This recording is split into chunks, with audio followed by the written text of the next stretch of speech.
Hello, hello. Welcome back, Lovey Delifers. Welcome back to episode 2. We are super excited to have you guys here because this topic today is one that I think we all need, but it's specifically one that I'm working on personally. So I'm definitely looking for all the chit chat that comes from this conversation and the chatter that comes back from this conversation. We hope that you enjoyed our first episode. Today is another banger for you because today we are talking about how to have that soft girl life, how to have that soft life. Anybody know what we're talking about? How do we have a soft life? So that is what we are talking about today. Hi, everybody. And really honestly, the first kind of idea of this came to me, like I've been, like I said, it's something I'm working on personally, but there was this really cute Facebook post. And I'm not on Facebook all that much, but it was a really good Facebook post, and she was talking about little ways to increase the luxury in your life. And I really thought, like, that's really what soft life is about. But I loved some of the tips that she was giving, and I might even share a couple of those today. But I love this idea that we're having this conversation, particularly as Black women, because the motif of the strong Black woman is out. Is out. 92%, the 92% is going for a soft girl living. That's Yeah. all I'm saying. I'm And I proclaiming it. think and soft girl, how we're defining it is a really colorful and vibrant conversation, right? Absolutely. So I'm And I looking. think that's the really important part that we're going to talk about today, because I think sometimes on, the socials, the idea of what is soft girl living is sometimes it feels very unattainable to the average woman, right? So I want to be really clear when we're talking about soft life what we mean, because it may or may not mean that you have a chauffeur, that you Mm, have a nanny and a personal chef, and that somebody's opening every door. Like, it may not mean, like, that may not be your budget. So I think soft life anybody's life can be softer. Like, you can look right, for the soft version, but I also right. think sometimes there's value in really looking like, how can I step it up and how can I make my life a little bit softer? So we're gonna kind of just riff on this topic, but again, this is a conversation we want to have not just at you but with you. So as you are listening to this podcast, make sure you share it with your sister friend. Make sure that you are dropping a comment, because we want to hear your feedback as well on this topic. So when I was looking at, like, how can I define soft girl living, I really would.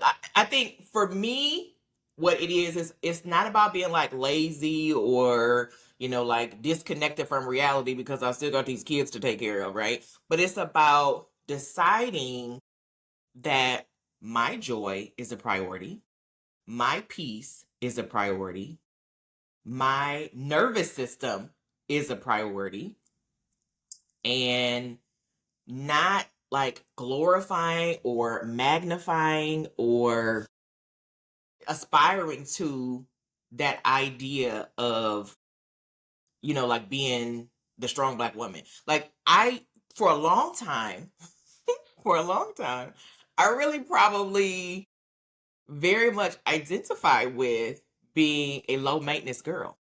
Was proud of it. Took it to the bank. Took it to the bank. Yeah. I wore it almost like, I'm low maintenance. I don't need nothing. I can handle anything. I can do anything. And why was I proud of like, why was I acting like that was a good thing? But that Well, was that's how we were something that was part of my raised. identity. That's how we were raised. Yeah, yeah. Yeah, and I think it goes with the community, which is why the 92% is having the conversation now. Yeah, yeah. I think that's true. I was sitting here thinking, like, and y'all not gonna believe this, but there was a time when I was getting ready to move. We had to be out of the condo we were renting in like a particular time frame. And at the time I was married and my husband had to work. And I literally moved our whole house while he was at work. Like, me and the kids. And I'm seriously, y'all. Couches, beds, dressers.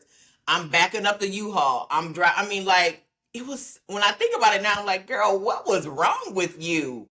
What what was you thinking? But I was just like, oh, I can handle it. I can do it. So what we're talking about is that soft life is not just about how it looks on the outside, it's a way of being. It's Right. an internal process, an internal standard that might manifest itself outwardly, but it Right. is a way of living. Right. It's Hmm. one of those things like it's like, hey, it's the posture, it's the positioning, it's the perspective, it's the like approach to something. If there's a soft way, I'm going for it. Like if is there anything that I'm getting ready to do, is there what's the softest way I can do it? Is basically how I'm looking at life. And so when it comes to defining the soft life, it really is about your definition of the soft life. And I think that's really important.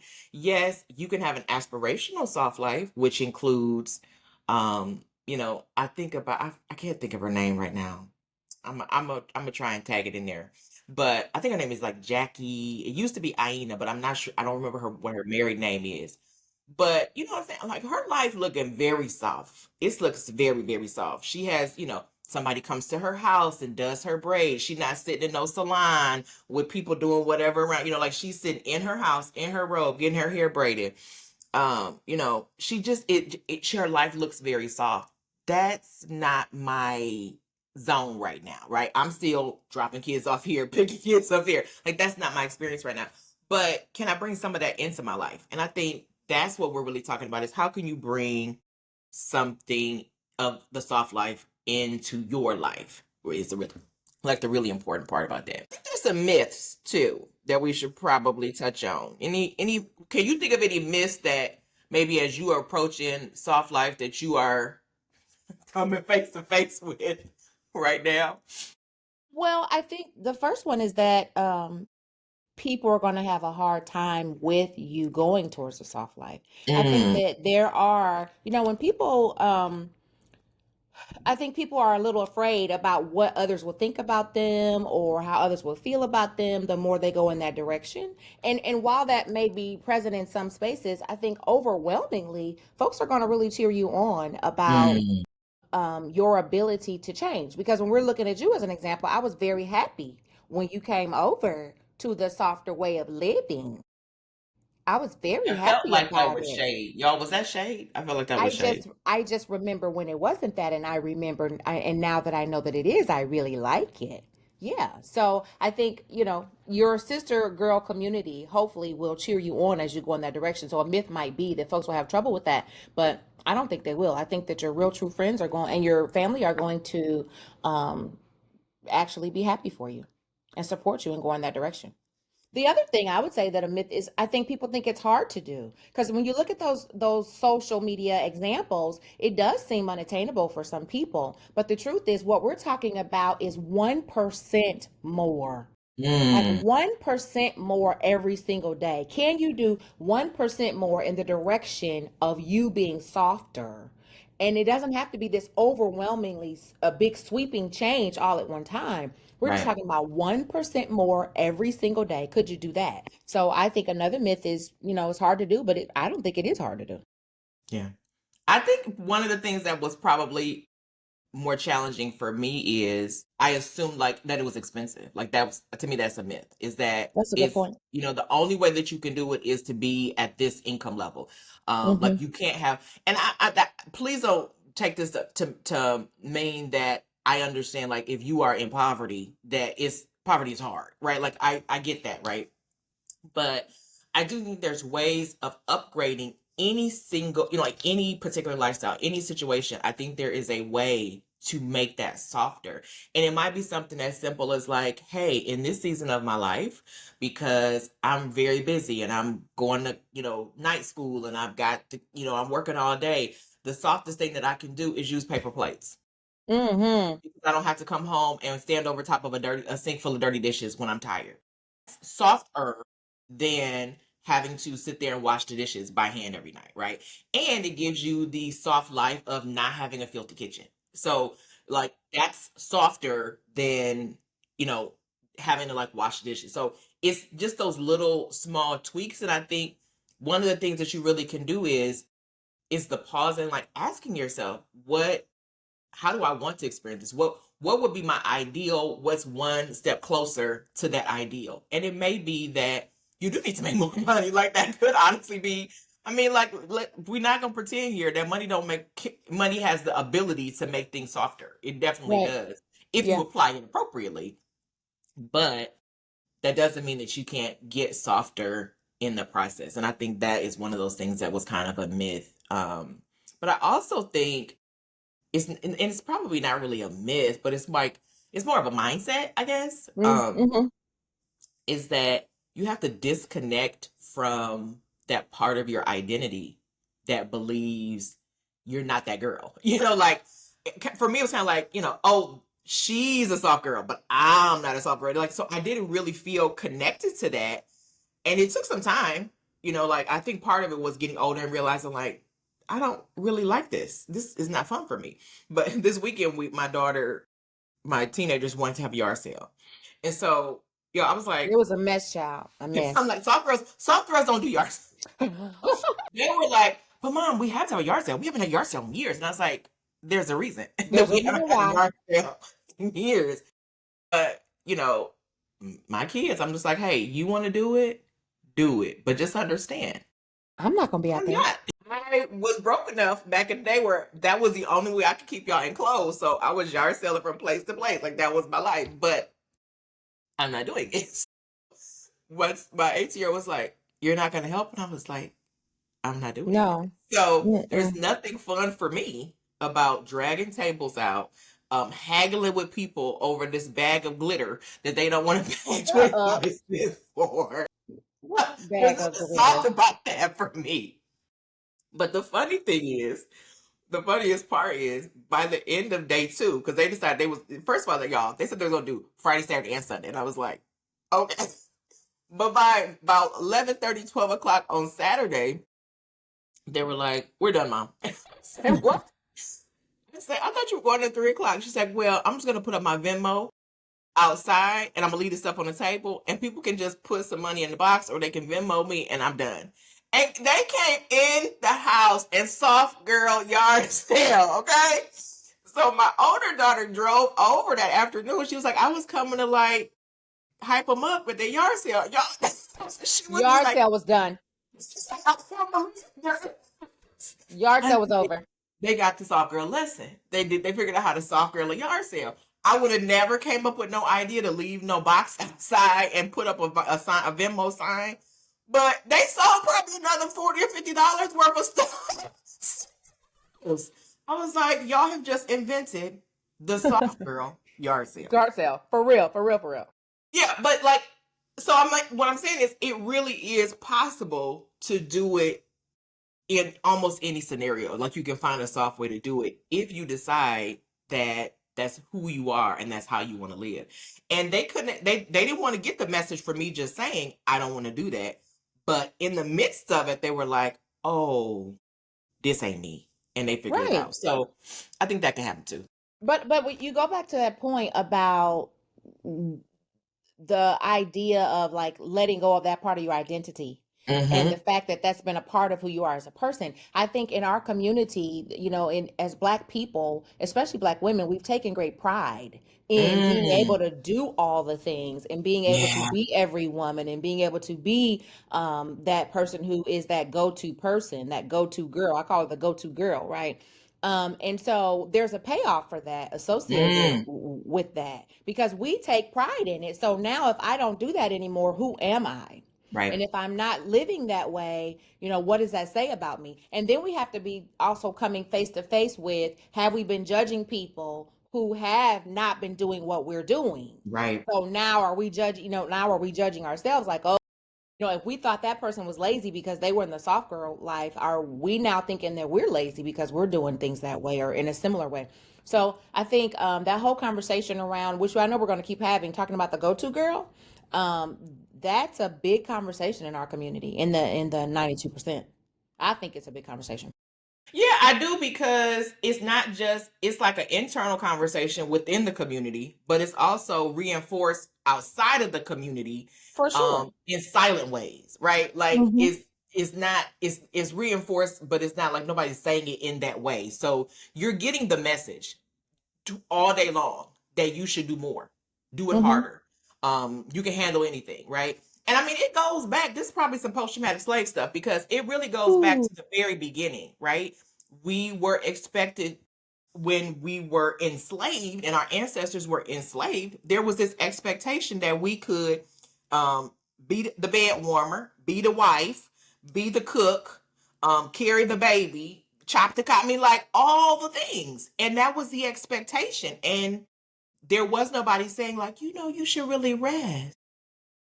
And I don't know if this is, and I'd love to hear some feedback on this one because I don't know if this is a conversation that other cultures have, right? Like maybe this is a universal experience, maybe it's not, but I know that very often the image of the soft girl traditionally has not looked like this face. Traditionally, it has looked like a different skin tone. So I don't know if this is a internal conversation that other populations or other cultures are having, but I absolutely think it's a population, a conversation that we need to be having pretty consistently. Yeah, because how have we lived our lives based off of that definition? And I know some of our Mm, communities tired of having the conversation about the possibility of post traumatic stress or about how we've been affected by being a formerly enslaved people, but we cannot deny that period. experience, and we cannot deny that the genetics of it being passed down from one to the next, and it's in our bloodline, that way of working and that way of living. So for those people who are like, you know what, I don't know how to do that soft life, I'm not even thinking about it, and it's not even on my radar. I understand how those people feel that way, but we just want to offer another way of looking at things. And remember, I have two thoughts on this one. So the first one, last year this time I was pregnant, and I remember sitting on my deck on a very warm day, being pregnant and thinking, just having this overwhelming thought about Yeah. what our So ancestors is that went who's through. doing this? I was sitting there and I was like, we were in fields like this. We pick cotton like this. I had such a easy time during my pregnancy. I had the opportunity most days to take a nap. I had, a driver to take me some places. Sometimes when I got so big I felt like I couldn't fit behind the steering wheel. Like there were things going that for me that were so soft, so easy for a pregnancy. But it was not lost on me that that has not everybody's experience right now, and it definitely wasn't an experience of our ancestors. I mean, even if I think about our mom worked in factory, and so like her working in a factory, being pregnant, I'm just like, how did we ever do that? Why was that ever the expectation? What in the world? So I definitely think we've got to look this in the face and ask ourselves some questions about who we think we are and about who we want to be, because we really want to be guided by that future self. Like, who do we want to Mhm. be? Are there some things we need to let go of to go in the direction of that soft life for being that future self? The second idea I had, or memory I had, was about one of your kids, and it was when she was like in the third grade or the fourth grade, and she was going to do for a book report or something. She was doing Rosa Parks, or she was doing like Mm. Shirley Chisholm, or she was doing some great black woman in history. And one of her counterparts wanted that same person. And the teacher, What was it Harry said? it might have been Harriet Tubman, it might have been, To ask her. but one of her counterparts, a Caucasian counterpart, Mm. wanted the same person that she wanted. And she had already selected it. It had been approved. This is what she's doing. This is the direction she's going in. And the teacher came to your child and asked your child to change her person so the other girl can have it. Y'all know I And wasn't this gonna what do it. and this what she said. And so it was just piggybacking on that part when you were talking about like what the external is saying to us, what the world is saying to us, that we can change, we can do differently, we can just go with the flow, whatever. Your baby had already started her project. She picked her person is approved. This other person wants that same person, but the teacher is only allowing one person to do that. She came to your child and asked your child, would she do somebody else? And said, well, you're so smart, you can do a different one. You can easily grab somebody else, blah, blah, blah. What? When TT heard that, it was like, Y'all. where is the school It at? was, Where it was is a the rough year, school? y'all. It was a rough year. It was it was a rough Where year.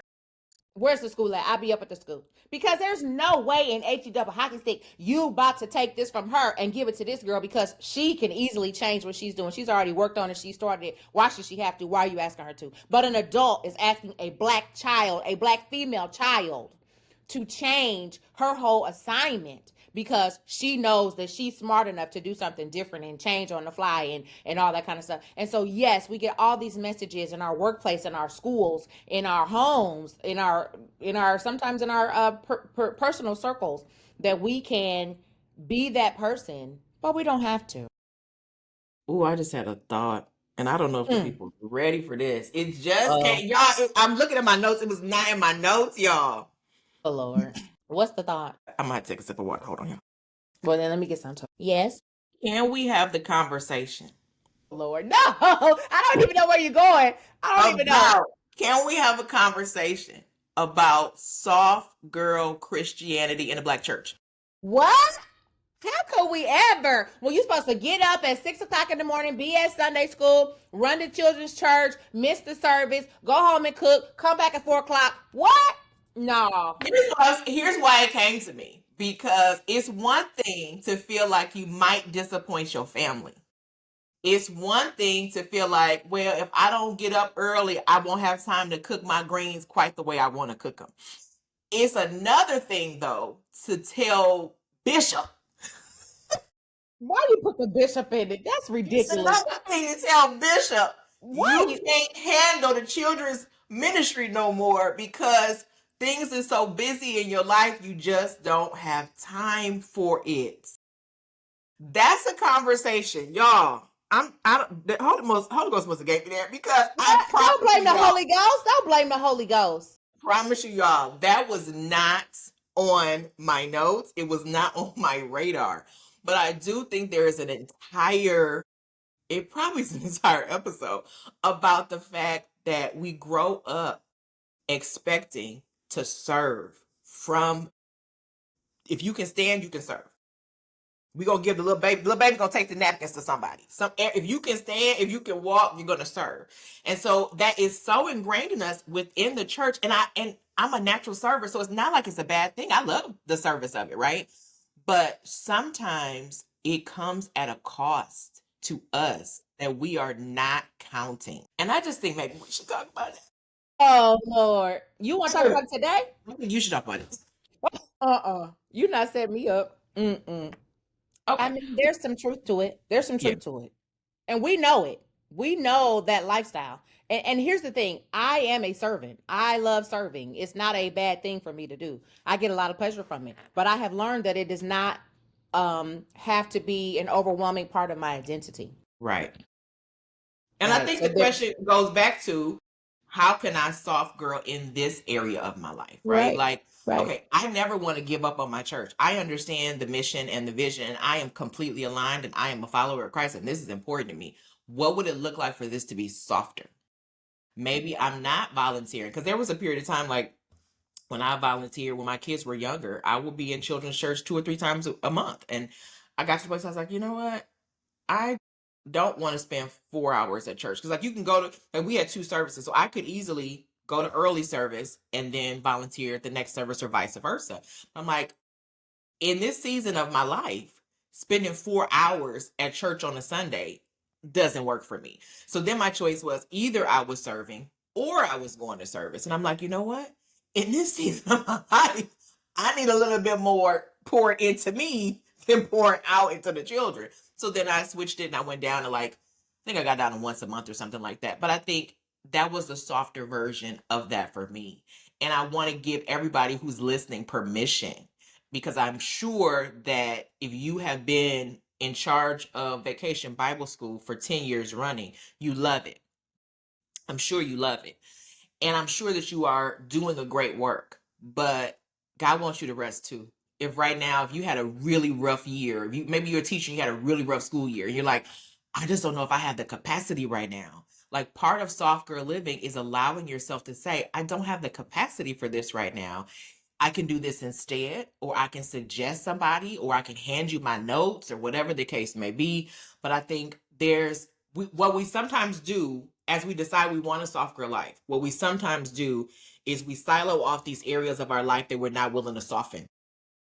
And so then you end up not getting the full experience of a soft life. If you never willing to say, like, this area, I need to explore it and decide what works for me, then you're not going to ever achieve that soft life, because it does take one step at a time. Unless you were born into softness, unless you rich and you were born into softness, you're going to have to step by step in every single area of your life figure out what works for you. And I do think that as a people who love God and love the church, we should just work on that area too. I'm gonna leave it at that.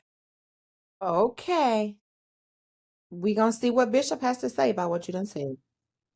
We want to do this, so you guys, is part of the reason we want to do this is because there are benefits to the soft life. And we've been talking about like feeling better, but I think there's other benefits too. Like I think there's, benefits like having more energy and not wearing your body out. Like when I think about some of the stuff I used to do, like, girl, your spine was not intended to carry nobody's couch. You're doing dumb stuff. You're doing dumb stuff. But like there's physical benefits of it. I think when your life is softer, you make better decisions. I think Yeah, when I you think you're a different person. Like, I Yeah. think you're a different person when you are allowing that softness into your world versus when you aren't. And I encourage each of us to look at the different ways we're showing up. Are you the same person when you're overwhelmed at home versus Mm, when you're not? Are you the same person when you're overwhelmed in your relationship versus when you're not? Like, let's be honest. Are we seeing some things we want to change in our parenting moments when we're just overtired, when there's too much yeah. going on, when we don't know how to say no to things? Are we seeing that in our relationships, right? Like, are we losing patience with our friends because we're showing up already so spent by not including these moments of softness in our world and having those healthy boundaries around things? I think that we will see that we show up differently in the different roles that we have in our lives when we open ourselves up to more of that softness. I'm a different mom when I have some help versus when I don't. Not because I'm not, it's not like I'm a bad mom when I don't have help, but I can show up differently when I do.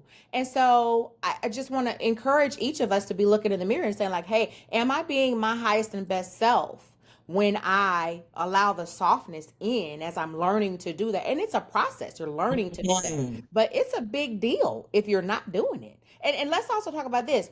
The more and more hardness, if we use the opposite of softness, the more and more hardness you have in your life, the easier it is to be anxious, the easier it is to experience depression, right? And we already know that those things affect our health. Like that affects the longevity of our lives. So when you look at all these pieces in the puzzle, they fit together, and we have to do what is within our control to try to make things better. Right. And I think it's good for everyone. I think that's really the Mm-hmm. point. Like we think of it as like it's selfish, and if I don't do vacation Bible school and the kids are gonna suffer, they're like, but it's in everybody's best interest. Maybe there's somebody else who has been needing to serve or is in a season of their life where that's something they need, and you stepping back gives them a time to step up, right?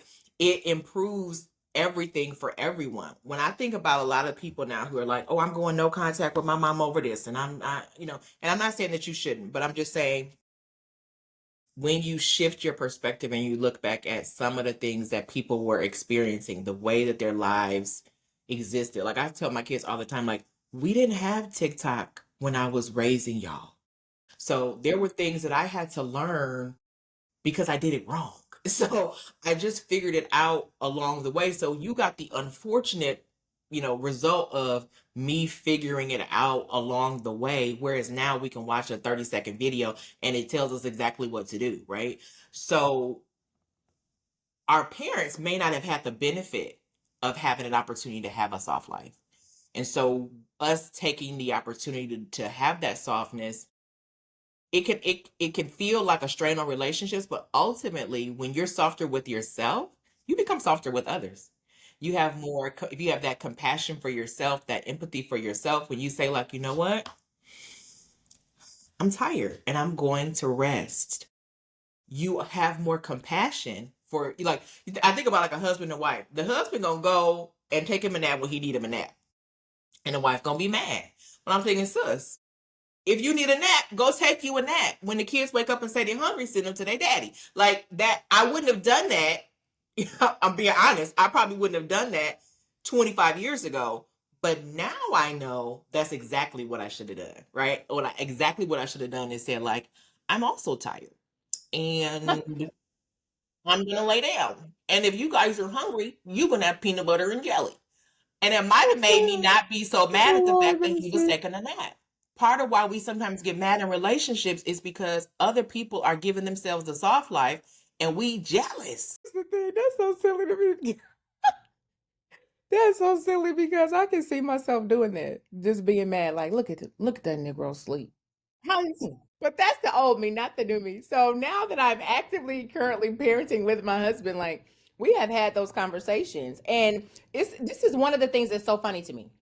So my husband was already committed to being a very active father, like, wanting to do all the things. And we knew that I was going to have a C-section and that kind of stuff, and I might not be able to be right by the baby. So I said, like, hey, when they sewing me up and all that stuff, you got to go with her. Like, when I have her, you got to go with her. So from moment number one, he was there with her and knows how to take care of her. So people are just so like enamored by the fact that he will take her by himself. He changes diapers. He does just about everything that I do, with the exception of I think he doesn't do her hair. He might not clean her nose or something, but like he knows how to do all the things: the bath time, the boo boo diapers, all the things.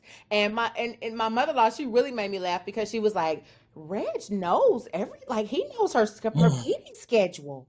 He knows when she's supposed to eat. Yeah, because he her daddy.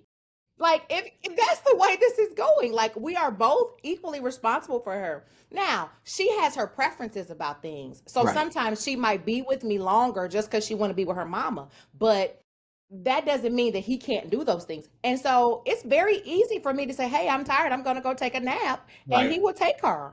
"Hey, I'm going to go get my nails done on Saturday. You got anything planned cuz I'm going to the nail shop." He will have her. Like and people be like, "I never seen a man I never seen a man have a newborn. I mean, she young, a young baby. Yeah, because that's his baby. That's the seed of his loins. What you want? That's what he's supposed to do. So I know that some things he may not do them the way that I do them. Right. I know that my daughter has her preferences. Sometimes she want to be with her mama, not her daddy. That happens. But my expectation is that interchangeably, we can both do the same things. But I had to let go of the idea that that was only my job. I had to let go of the Ooh. idea that I'm the only one who's supposed to do it. And I did that. I let go of that idea. I don't have that idea. I don't have that. So that whole mommy guilt thing, I don't know if I'll experience that in my parenting journey. I don't know. But as of right now, hey, my husband is well able. He is equipped. We have made space for both of us to be able to do those things related to our child. And I think that's the way it's supposed to go. It's funny as you talk about that. I'm sitting up here laughing about one of the first times I was babysitting, and he was like, and back in my day, y'all, because I had kids a while ago, so it's been a long time since I had to warm up a bottle, and so he's like, you need to push this button, and then this button, and then this, and I was like, this dude on been there ready under some hot water, but he's like, if you push it for this long, and you do this, and he's like texting me, right? He's texting me from work to tell me how long to hold down which button or whatever. But again, if when doing that, making that decision that your soft mom experience, right? That you want to have a soft mom experience. And that was a very conscious decision that you made because it was very important to you to model softness for her, right? But that decision has now given her the gift of this super engaged father that knows how to care for her. And it's really probably enhanced his experience of fatherhood because there's not a time when he feels like, oh, I don't know what to do. You know what I mean? Like that he has a rich and full experience. And so sometimes I think when we talk about soft life, we kind of feel like it's a very selfish perspective, but it really isn't. It really, you are enhancing your life and it absolutely has the potential to enhance other people's lives too. So I think that's one of those benefits that we don't talk about. I also think for me, and maybe this is almost like a what came first, the chicken or the egg. Like I think the softer I get softer the more I grow in my faith. I really believe that, like, okay, I love my kids. If God loved me, do he really want me doing this? No, God wants me to, like, I know what my earthly daddy wanted. My earthly daddy didn't think, look, I never cut grass growing up, okay? I didn't have to change no oil. I didn't have to do none of that stuff. My daddy did those things. So my Anything. daddy was going, like, there was some things he was going to expect me to do, right? But like my daddy did daddy things. So if my earthly father wanted me to have softness, right? My heavenly father certainly wants me to have softness. And so the softer I get, I guess maybe the more I'm able to feel God's love, but the closer I like, the more, like, when you actually start to read the scripture about God's desire for us and his love for us and his vision for us, like when you really start to actually read your scripture, you're like, oh no, he didn't intend for me to do this. That wasn't his intention. Says who? No, no, no. I read the Bible. You can't tell me nothing about God because I read my Bible. So other people can claim whatever they want to claim about Christianity, but you can't tell me because I actually read the Bible. So I know what it says. And once you do that, then you're like, "Oh, like I'm supposed to treat them good, but in order for me to treat them good, I got to treat me good." And so I think it just, like, it can strengthen your faith. And so I think there's a lot of people, we haven't really talked about it. Maybe we'll talk about it at some point, but like people who have that church hurt and they can't really, because there was such harshness in their church experience, it's really Mm-hmm. challenging for them to even find, their way back to their faith. I think when you start to kind of unpack that, it can make it easier for you and you can kind of heal that as well. I think that's one of those kind of like hidden benefits that you didn't necessarily, I personally didn't really expect it, but, and again, I think it's like a cycle. So, they each feed into each other. And that's a big deal too. I think that you bring up, and I don't know when or if we'll talk about that more, but for women who did not have that experience of being fathered in that Mm, tender way, like maybe it is a little harder for them to move in the direction of the soft life because they didn't have someone doing those things for them. right. And maybe they don't have anybody in their life to help them with those things now. So I would just, for those people, if there's someone listening who doesn't have that story, then I just encourage you to imagine it, Mhm. to look for. I always tell people, like, look for examples of it in real life or in TV or media or movies Yeah, or whatever. yeah. Like, look for examples of it, and when you do, really sit with it so that you can start to visualize yourself experiencing that. But for the person who did not grow up with a dad, is there an uncle? Is there a godparent? Is Mhm. there a best friend's dad? Is there another person where you've seen that being done? If so, grab a hold of that experience Absolutely. so that you Absolutely. can start to go that direction too. Absolutely. So ultimately, what we're saying, guys, is that if you have not made a decision to approach life and embrace softness, we are definitely encouraging you to do that.